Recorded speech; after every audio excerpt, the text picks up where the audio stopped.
మరి ఒక్కళ్ళ వల్ల నేను అన్నాను. బట్ ఆయన మంచి చేయడానికే ప్రయత్నం చేస్తున్నాను నేను చూసినంత వరకు. అంటే బయట నెక్స్ట్ లాస్ట్ దాన్ని నేను కంపేర్ చేయడం లేదు. ఎవరు వచ్చినా ప్రజలకు మంచి చేయాలి. చేస్తే నెక్స్ట్ టైము నేను గెలుస్తానో ఓడిపోతానో అనక్కర్లా. ప్రజలు ఎన్నుకున్నదేగా ప్రభుత్వం.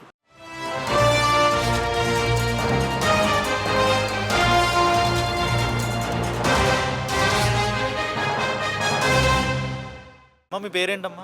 నా పేరు శివదుర్గ అండి. అమ్మ ప్రజెంట్ ప్రభుత్వం వచ్చింది కదమ్మా, పరిపాలన చూస్తే మీకు ఏం జరుగుతుంది? అసలు ప్రజలకి దగ్గరలో ఉన్నారనిపిస్తుందా? ప్రజలకి ఏమైనా కావాల్సింది తెలుస్తున్నాయి వాళ్ళకి? ఏం చెప్తారు? ప్రజలకి ఎలా ఉందంటే ఇప్పుడు వచ్చి 1 ఇయర్ అవుతోంది. ఇంకా 1 ఇయర్ కంప్లీట్ కాలేదు కదా.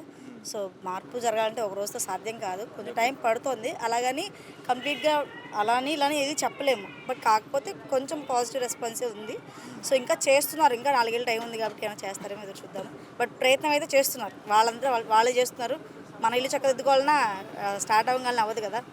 అది ప్రభుత్వం వచ్చిన తర్వాత ఉచిత గ్యాస్ సిలిండర్లు అంటున్నారు కదమ్మా, ఇది ఎలా అనిపిస్తుంది మీకు? ఉచిత గ్యాస్ సిలిండర్ ప్రతి కుటుంబానికి ఇవ్వాలన్న ఆలోచన సంవత్సరానికి 3, అది ఇవ్వడం వల్ల ప్రజలకి ఆనందమే అంటారా? అంటే మీకు ఎలా అనిపిస్తుంది? దాని గురించి చెప్పేది ఏం లేదండి. నా ఇంటెన్షన్ మీరు చెప్పమంటారు. ఇప్పుడు మీరు అడిగింది ఏంటంటే ఉచిత గ్యాస్ సిలిండర్ వరకు అడుగుతున్నారు కాబట్టి చెప్తున్నాను. ఉచిత గ్యాస్ సిలిండర్లు ఇస్తున్నారు. కాకపోతే అమౌంట్ అకౌంట్లో పడుతుంది అంటున్నారు. ఎంతమందికి పడుతుంది, ఎంతమంది పడట్లేదు తెలియడం లేదు. సో కొంతమందికి బయోమెట్రిక్ ప్రాబ్లం వల్ల పడడం లేదంటున్నారు. కొంతమంది బ్యాంక్ అకౌంట్ ప్రాబ్లం వల్ల పడడం. ఆ ఇష్యూ అదైతే నాకైతే తెలియదు. మాకైతే వచ్చినాయి అమౌంట్స్ అయితే ఇంకా డెబిట్ రాలేదు ఇంకా.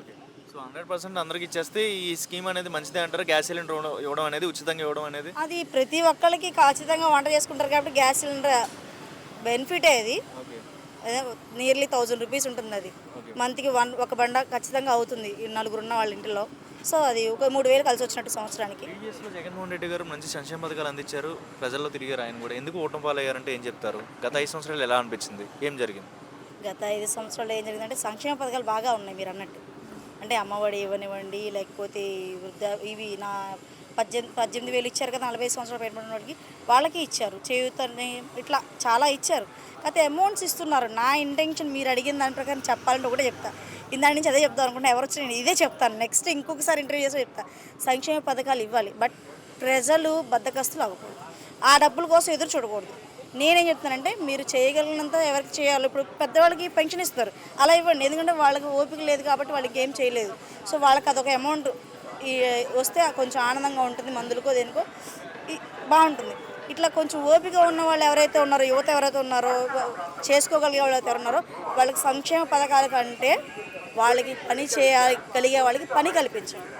వృత్తి విద్యా నైపుణ్య శిక్షణ ఇస్తున్నారు కదా, స్కిల్ డెవలప్మెంట్, అది ఇంకా బలంగా ఉంటే బాగుంటుంది అనుకుంటున్నాను. లోపలైన లొసుగులు ఉండాలంటే ఏం లేకుండా యువతకి జాబ్స్ వచ్చేలా చేస్తే చాలు. ఐటీ మినిస్టర్కి ప్రజెంట్ ఉన్నప్పుడు ఐటీ మినిస్టర్కి డిఫరెన్స్ ఏంటి? అంటే చూశారు కదా, ఐటీ మినిస్టర్ ఇప్పుడు పిల్లలు చదువుకోవాలంటే ఐటీ మినిస్టర్ని ఫోకస్ చేస్తాం మనం. ఐటీ మినిస్టర్ పనితీరు ఇండస్ట్రీస్ తేవాలి మన స్టేట్కి. గతంలో ఐటీ మినిస్టర్ ఏమైనా తెచ్చినట్టు కనబడ్డారా? ఇప్పుడున్న ఐటీ మినిస్టర్ ఏమైనా తీసుకొస్తున్నట్టు కనబడుతున్నారా? ఏంటి సంగతి? ప్రస్తుతం జరుగుతున్నాయి కదా. నిన్న కూడా దావోస్కి వెళ్ళొచ్చారు లోకేష్ గారు. సో జరుగుతున్నాయి కంపెనీస్. నేను ఇందాక కూడా చెప్పినది, కంపెనీస్ మనకి ఇప్పుడు ఎడ్యుకేషన్ వరకు విజయవాడ బాగుందండి. ఏపీ కూడా విజయవాడ కొన్ని ఏరియాస్ బాగున్నాయి. కానీ మనకి ఎక్కడ జరిగిందంటే పిల్లలకి ఎవరికి కూడా ఎడ్యుకేషన్ తర్వాత జాబ్ కావాలంటే పక్క రాష్ట్రం వైపు మాత్రమే చూస్తున్నారు. హైదరాబాదో, బెంగళూరు, చెన్నైయో చూస్తున్నారు. కానీ మనకే ఇక్కడ కల్పన కనుక కంపెనీస్ వస్తే కనుక జాబ్ వస్తాయి. మీరు సంక్షేమ పథకాలు అన్నారు కదా ఇందాక, అందరికీ ఇస్తారు. ఆ డబ్బులు 1 నెల 2 నెలల్లో ఉంటాయి.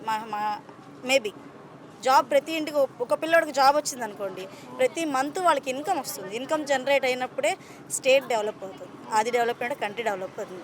సో అది కనుక అందరూ దృష్టిలో ఉంచుకొని స్వచ్ఛందంగా వాళ్ళు కనుక సంక్షేమ పథకాల కన్నా మాకు ఇలాంటివి చేయండి అని ప్రజలు కూడా ముందుకు వస్తే అప్పుడే దేశం బాగుపడుతుంది. అమ్మ, ఇప్పుడు మీరు అన్నారు కదా చదువుకున్న తర్వాత పక్క దేశాలు, ఇతర రాష్ట్రాలు వెళ్ళి జాబ్ చేయాల్సి వస్తుంది అని చెప్పి. ఇప్పుడు లోకేష్ గారు ఏమంటున్నారంటే ఇప్పటి నుంచి ఇలా జరగకూడదు, మన ఏపీలోనే మంచి కంపెనీస్ తీసుకొని రావాలి, ఐటీ కంపెనీస్ రావాలి అని చెప్పి చాలా కంపెనీలతో టైఅప్ అయ్యి నిధులు అనేది తీసుకొని వస్తున్నారు. నిజంగా ఒక ఐటీ మినిస్టర్ నారా లోకేష్ గారి ద్వారా ఇక్కడ మన ఆంధ్రప్రదేశ్కి కంపెనీస్ వస్తాయి అంటారా? పిల్లలు ఇతర దేశాలు ఇటు వెళ్ళకూడదు, ఇంటి పట్టునే ఉండి చేసుకోవాలి, తల్లిదండ్రులకి దగ్గరగా ఉండాలి అని అంటున్నారు కదా. ఒక నారా లోకేష్ గారి ద్వారా మంచి రోజులు వస్తాయి అంటారా? మరి ఒక్కళ్ళ వల్ల నేను అన్నాను. బట్ ఆయన మంచి చేయడానికే ప్రయత్నం చేస్తున్నాను నేను చూసినంత వరకు. అంటే బయట నెక్స్ట్ లాస్ట్ దాన్ని నేను కంపేర్ చేయడం లేదు. ఎవరు వచ్చినా ప్రజలకు మంచి చేయాలి. చేస్తే నెక్స్ట్ టైము నేను గెలుస్తానో ఓడిపోతాను అనక్కర్లా. ప్రజలు ఎన్నుకున్నదేగా ప్రభుత్వం. సో ప్రజలు ఎన్నుకుంటేనే మళ్ళీ వస్తారు. సో వాళ్ళు ఎంత చేస్తారో వాళ్ళకి మించి ప్రజలు కూడా అంతే చేస్తారు. ప్రస్తుతం నిన్న క్యాబ్ జిమ్ని కూడా కంపెనీ వస్తుంది విజయవాడకి అని అన్నారు. మరి ఎంతవరకు వస్తుందో తెలియదు.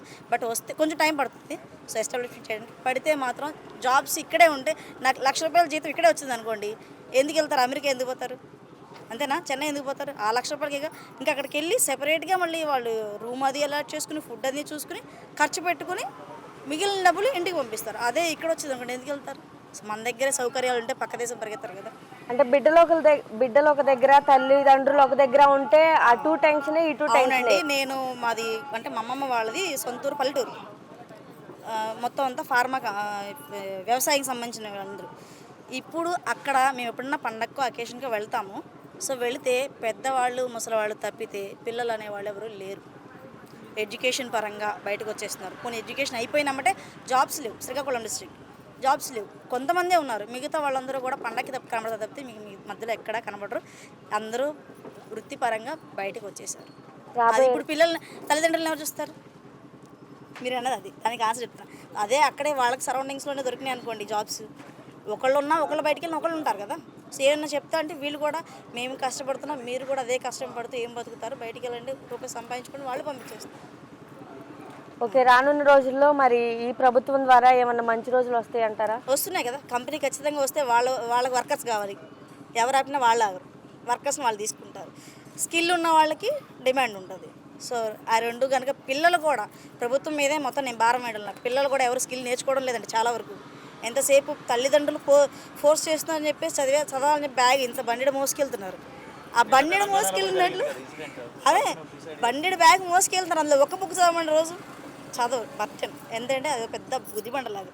అదంతా అయిపోయినాక వాడికి స్కిల్ లేకపోతే డిగ్రీ పట్ట చేతిలో ఉన్నా కూడా ఉద్యోగం చేయడానికి తను పనికిరాడు. ఎందుకంటే ఒకప్పుడు 10 మందిలో ఒకళ్ళు చదువుకునేవాళ్ళు. ఈ రోజున 10 మందిలో 10 మంది చదువుతున్నారు. కానీ ఎంతమందికి స్కిల్స్ ఉన్నాయి? ఇంటర్వ్యూకి వెళ్తే డ్రాప్ అవుతున్నారు, ఎగ్జామ్ పెడితే డ్రాప్ అవుతున్నారు. స్కిల్స్ లేవు. స్కూల్ నుంచి కూడా స్కిల్స్ నేర్పిస్తే బాగుంటుందని అనుకుంటున్నాను.